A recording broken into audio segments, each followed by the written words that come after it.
Selamat datang ke dalam program Inspirasi Sabda bagi Keluarga, Komisi Keluarga Keuskupan Agung Medan, pada hari Senin tanggal 17 Oktober tahun 2022. Keluarga Katolik yang terkasih, adapun renungan pada hari ini diambil dari Injil Lukas bab 12 ayat 13 sampai dengan 21. Marilah kita bersama-sama mendengarkan firman Allah ini.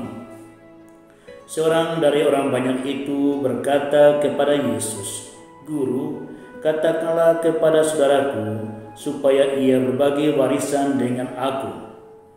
Tetapi Yesus berkata kepadanya, "Saudara, siapakah yang telah mengangkat aku menjadi hakim atau pengantara atas kamu?"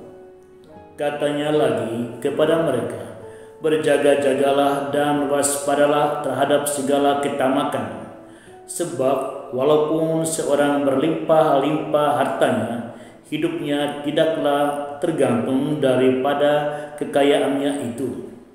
Kemudian ia mengatakan kepada mereka suatu perumpamaan, katanya, "Ada seorang kaya, tanahnya berlimpah-limpah hasilnya. Ia bertanya dalam hatinya, apakah yang harus aku perbuat, sebab aku tidak mempunyai tempat di mana aku dapat menyimpan hasil tanahku?" Lalu katanya, "Inilah yang akan aku perbuat. Aku akan merombak lumbung-lumbungku, dan aku akan mendirikan yang lebih besar, dan aku akan menyimpan di dalamnya segala gandum dan barang-barangku.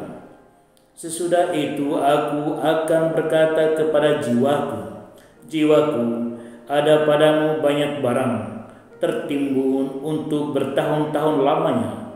Beristirahatlah, makanlah, minumlah, dan bersenang-senanglah." Tetapi firman Allah kepadanya, "Hai engkau orang bodoh, pada malam ini juga jiwamu akan diambil daripadamu, dan apa yang telah kau sediakan untuk siapakah itu nanti?" Demikianlah jadinya dengan orang yang mengumpulkan harta bagi dirinya sendiri, jikalau ia tidak kaya di hadapan Allah. Demikianlah sabda Tuhan. Terpujilah Kristus. Saudara-saudari yang terkasih dalam Kristus, khususnya keluarga Katolik dimanapun Anda berada, dalam kehidupan saat ini, kita tidak dapat mengingkari bahwa materi dan uang sungguh sangat vital bagi kehidupan kita. Dengan uang atau materi tersebut, kita dapat memenuhi kebutuhan dasar kita, makanan, pakaian, tempat tinggal. Kita hanya dapat mengadakan kegiatan-kegiatan dan aktivitas, meninggalkan tempat kita dalam perjalanan hanya kalau kita memiliki uang. Pendidikan dan kesehatan saat ini hanya dapat diperoleh apabila kita memiliki materi. Demikian juga kehidupan iman dan kehidupan sosial hanya dapat kita jalankan di dalam perkumpulan, dalam relasi dengan gereja dan masyarakat, kalau kita memiliki uang dan materi. Keluarga Katolik yang terkasih, saudara-saudari dimanapun Anda berada, namun ketika orang mulai menumpuk materi dan uang melampaui kebutuhan real saat ini, terkadang hal ini bisa menimbulkan persoalan di kemudian hari, terutama di dalam kehidupan keluarga. Alkisah Injil hari ini menyampaikan, seseorang menyampaikan kepada Yesus dengan suatu harapan Yesus dapat bertindak sebagai hakim atas persoalan warisan yang sedang terjadi di dalam keluarganya. Ia berkata, "Guru, katakanlah kepada saudaraku supaya ia berbagi warisan dengan aku." apa yang diwariskan oleh orang tua sebagai berkat dan mungkin hasil jerih payah orang tua ternyata kemudian menjadi sumber persoalan antara dia dengan saudara-saudaranya. Persoalan itu tidak terselesaikan sehingga ia membutuhkan pihak keluar untuk terlibat sebagai hakim di dalam menyelesaikan bagaimana mereka dapat berbagi warisan.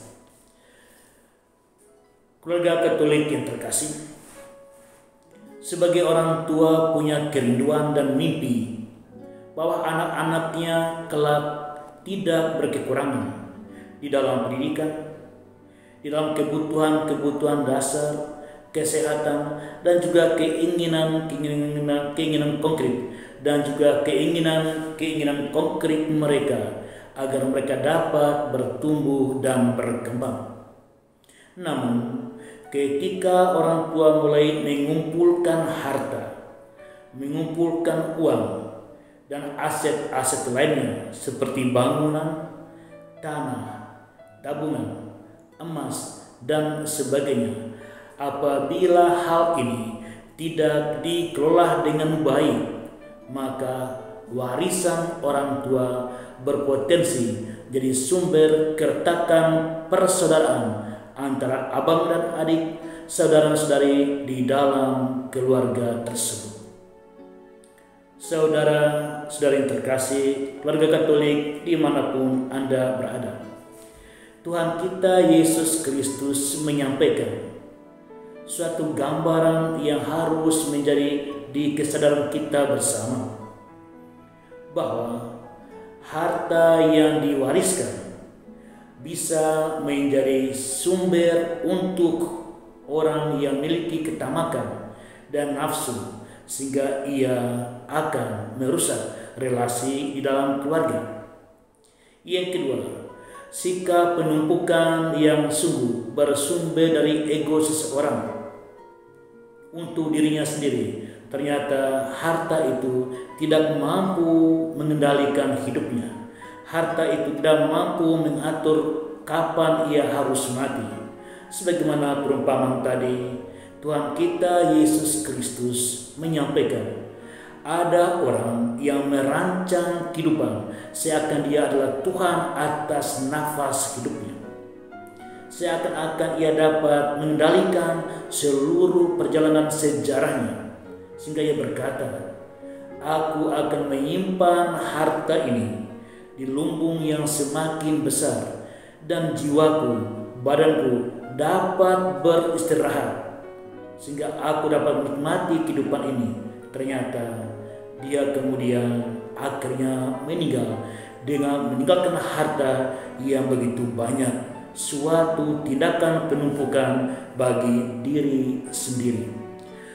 Keluarga Katolik yang terkasih, penumpukan harta bagi anak-anak dan penumpukan harta bagi diri sendiri merupakan sikap yang tidak bijaksana bagi Allah. Sikap semacam ini kemudian diungkapkan Tuhan kita Yesus Kristus sebagai suatu bentuk kebodohan. Oleh karena itu, keluarga Katolik yang terkasih, saudara-saudari dimanapun Anda berada, sikap apakah yang harus kita miliki agar kita tidak mewariskan pada anak-anak kita, cucu-cucu kita, sebuah konflik akibat warisan yang dihasilkan, dikumpulkan, dan diteruskan orang tua kepada anak-anaknya? Dan bagaimana kita mengumpulkan, dan apa dikumpulkan itu memiliki aspek sosial untuk kepentingan orang lain, bukan untuk kepentingan kita? Keluarga Katolik yang terkasih, saudara-saudari dimanapun Anda berada, Bill Gates, seorang terkaya di dunia, pemilik Microsoft, memiliki harta yang berlimpah-limpah. Dari harta itu, ia gunakan sebagian untuk kegiatan kemanusiaan bersama istrinya waktu itu Melinda, mereka mendirikan sebuah yayasan yang didedikasikan bagi kesehatan, bagi manusia, bagi anak-anak miskin dan terlantar di Afrika secara khusus dan di dunia secara umum, agar mereka dapat memperoleh bantuan dari apa yang ia kumpulkan. Kemudian Bill Gates juga telah mengatur warisan apa yang menjadi hak anak-anaknya, sehingga anak-anaknya tidak merebut apa yang telah ia hasilkan. Oleh karena itu pertanyaan muncul, apakah harta orang tua secara natural, secara otomatis harus menjadi milik anak-anak Anda? Tidak selalu demikian. Didiklah anak-anak Anda dengan kesadaran. Berikanlah kepada mereka untuk dapat mencapai pendidikan yang tinggi dan keterampilan yang signifikan bagi kehidupan saat ini, sehingga mereka bisa mandiri. Dan pada titik tertentu orang tua dapat katakan, "Hai anak-anak, aku tidak mau kita makan merusak relasi di antara kamu sebagai abang dan adik. Aku telah memberikan kepada kalian apa yang kalian butuhkan untuk kesehatan, kehidupan setiap hari, dan juga untuk pendidikan. Mandirilah, maka sebagian dari harta yang ada ini ayah dan ibu wariskan kepada religius yang memang memiliki usaha sosial. Harta tersebut dapat diberikan kepada lembaga-lembaga sosial agar berdaya guna bagi orang-orang yang membutuhkan.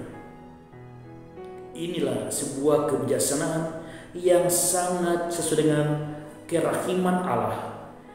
Di dalam keluarga yang menghasilkan segala sesuatu dapat memperoleh rahmat yang semakin besar melalui berbagi kepada orang lain dengan memberikan batasan pada anak-anak agar tidak menjadi serakah.